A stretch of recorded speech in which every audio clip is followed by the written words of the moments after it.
E o tema da mensagem é uma vida de prosperidade. E eu desafio blogueiros críticos de meia tigela, certo? Quem planta notícia em internet, invejoso, caluniador. Eu vou desafiar você a assistir esses dois programas e me dizer onde é que está o meu erro teológico sobre a teologia da prosperidade que eu prego e creio. Vivemos uma crise sem precedentes nos nossos púlpitos. A crise avassaladora que atinge a sociedade também alcança a igreja. Embora estejamos assistindo a uma explosão de crescimento da igreja evangélica brasileira, não temos visto a correspondente transformação da sociedade. Muitos pastores, no afã de buscar o crescimento de suas igrejas, abandonam o genuíno evangelho e se rendem ao pragmatismo prevalecente da cultura pós-moderna. Buscam não a verdade, mas o que funciona. Não o que é certo, mas o que dá certo.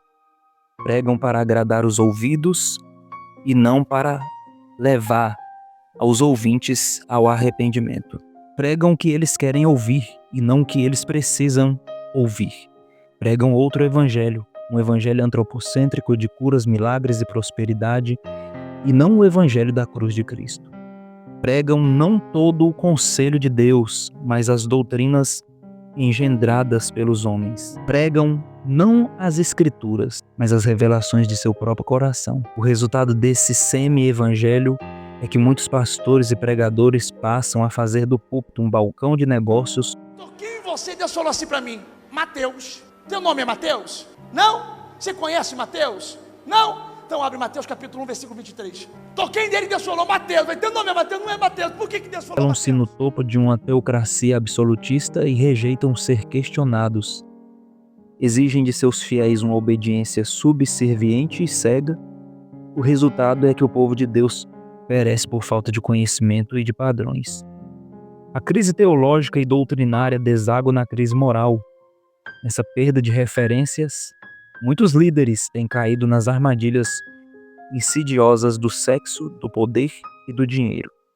A crise moral na vida de muitos pastores brasileiros tem sido um terremoto avassalador. Muitos ministros do evangelho que eram considerados modelos e exemplos para suas igrejas têm sucumbido na vida moral. Muitos líderes de projeção nacional têm naufragado no casamento. Não poucos são aqueles que têm dormido no colo de Dalilas e acordado como Sansão, sem poder, sem dignidade, sem autoridade, ficando completamente subjugados nas mãos dos inimigos. A cada ano cresce o número de pastores que naufragam no seu ministério por causa de sexo, dinheiro e poder.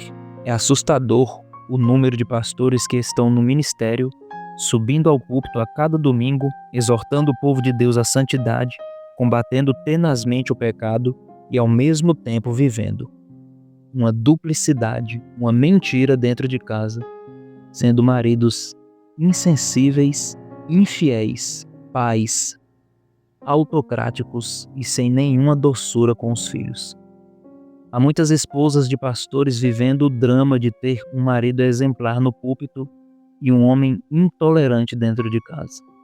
Há muitos pastores que já perderam a unção e continuam no ministério sem chorar pelos seus próprios pecados.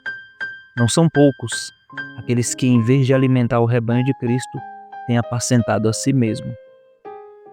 Em vez de proteger o rebanho dos lobos vorazes, são os próprios lobos vestidos de toga. Charles Spurgeon dizia que um pastor infiel é o melhor agente de Satanás dentro da igreja.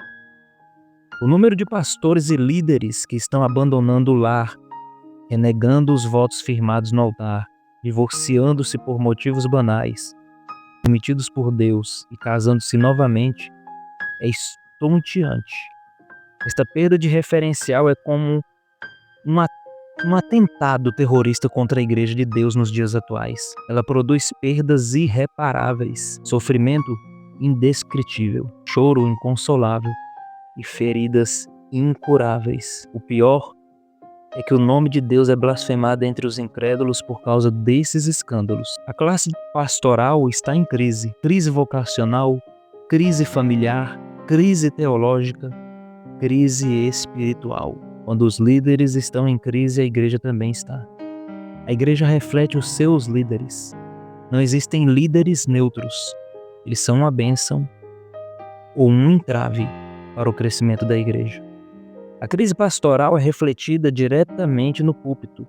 Estamos vendo o empobrecimento dos púlpitos. Poucos são os pastores que se preparam convenientemente para pregar. Há muitos que só preparam a cabeça, mas não o coração. São cultos, mas são vazios. São intelectuais, mas são áridos. Têm luz, mas não têm fogo. Têm conhecimento, mas não têm unção. Pregadores rasos, secos, pregam sermões sem poder para auditórios sonolentos. Se quisermos um reavivamento genuíno na igreja evangélica brasileira, os pastores são os primeiros que terão de acertar suas vidas com Deus. É tempo de orarmos por um avivamento na vida dos pastores. É tempo de pedirmos a Deus que nos dê pastores segundo o seu coração. Precisamos de homens de Deus no púlpito. Precisamos de homens cheios do Espírito, de homens que conheçam a intimidade de Deus. John Wesley dizia: dai-me 100 homens que não amem ninguém mais do que a Deus e que não temam senão o pecado. E com eles eu abalarei o mundo. Quando o pastor é um graveto seco que pega o fogo do Espírito, até lenha verde começa a arder dentro da igreja.